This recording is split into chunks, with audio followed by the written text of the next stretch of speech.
Hello, this is Mike, NoStressMike.com. I want to talk a little bit about stress for self-defense. And I'm in Southern California right now. I'm kind of out in the middle of nowhere, but I'm not. There's no nowhere around here. There's something every place around here. There's people, there's cars, there's all kinds of stuff around here. But what made me think of it, of using stress for self-defense, is that's basically everything I do is using stress. I say for self-defense. Now, there's like I say, I am definitely out of my comfort zone. I'm at Newport Beach, and I've been running around Newport Beach and Laguna Beach, California, and it is definitely another world here. And but I've had time to sit and think. It's surprising how I really don't do all that much since I'm here. You know, you'd think I'd be out running around having fun, but it's not my kind of fun kind of place. And but anyway, I've noticed everyone around here, they're really stressed out. Everyone is, and they use that as a defensive move by keeping people away, by not being friendly. But that's the way things are done here. When you are prepared for a situation, then you don't have the stress factor. That's the tactic that's used by most people, or most organizations, like I say, such as military, police, organized gangs, this type of stuff. Anything that's organized, I say they don't get into the situation until they have all the plans all worked out. They know everything's going to happen, and that's when they go on and get involved. Okay, now you have to remember when things aren't going quite the way they want them to go, then they back off. A good example is that all that stuff going on in Nevada.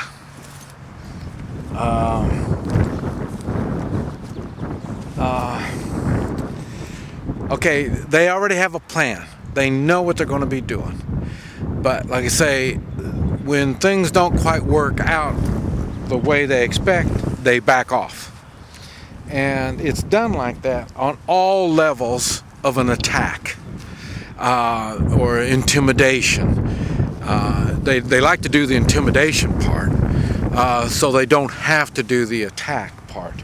And that's all done all through all levels of, I hate to call it warfare, but that's what it is. It doesn't matter if it's a nuclear type war, great big stuff, or like I say, you're walking down the street and you're getting mugged. They all pretty much run the same type of situation. What they're doing is when they come in, they're putting you in a stressful situation. And once they get you in that stressful situation, then you will buckle under. You will go along with what it is that has to be done. I'll put it this way.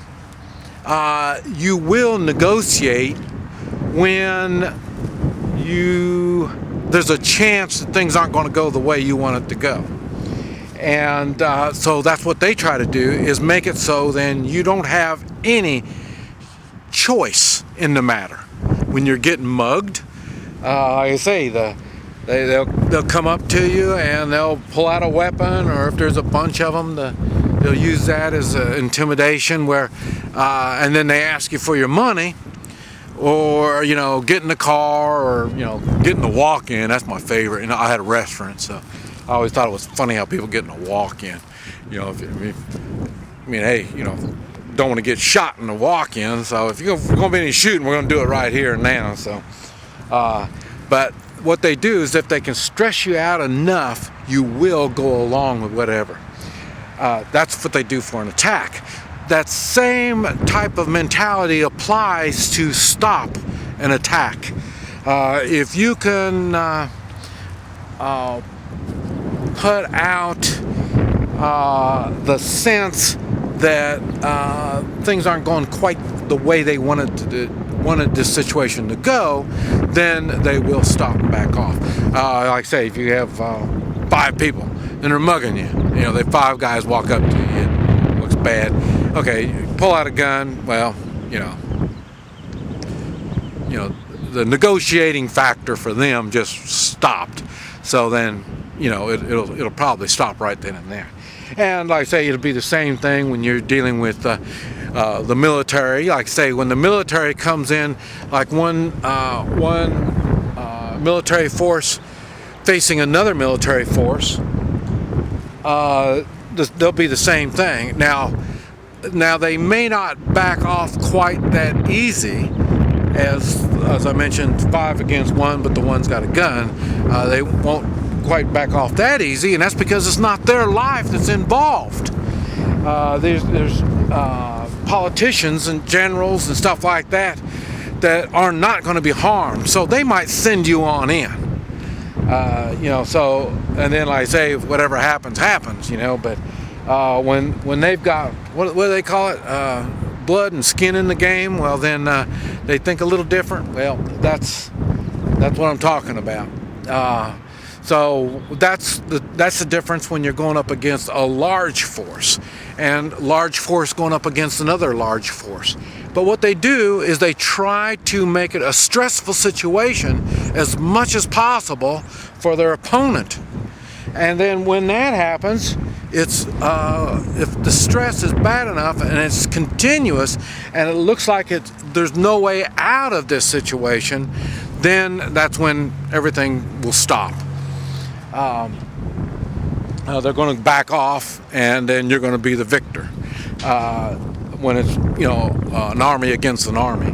And but like I say, it's basically the same thing, and that's why everything I do is in preparing. And I try to get people to prepare at all levels. And like I say, when you're physically prepared, in other words, you're not sickly and stuff like that, and also physically in the way you have the proper equipment to get through a situation.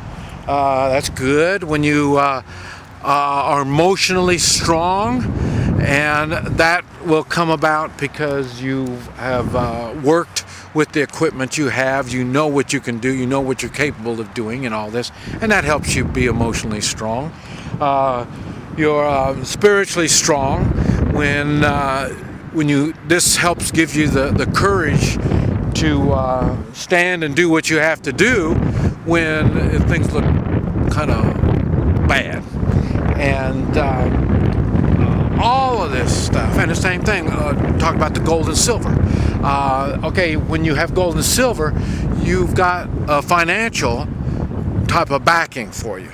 So in other words, you're covering all your bases, and you will be safe, or you will have everything you need to get through the situation. If one of those is not thought out right, or one of those is really weak, that's going to be your weak link. But if all of those are strong and you are prepared at all those levels, then being stressed probably isn't going to be there. And so you have to keep that in mind with the stress stuff when somebody is coming against you, and also when you're going up against somebody. That's why I talk about the 3-man meet and greet militia. And then I know a lot of people still have it hard to believe how 3 can go up against 50 or 100 and stuff like that. But when you talk to me face to face and I clarify everything that has to be done on that, well, then you can understand how that works. And it's the same thing. The 3-man meet and greet has got to have all their bases covered. They have to be prepared. They have to have a plan. When you're prepared, you have everything at all those levels, then it's easier to make a plan. So that's everything is stress. The more you're prepared, the less stress that you will have to endure. This is Mike, NoStressMike.com.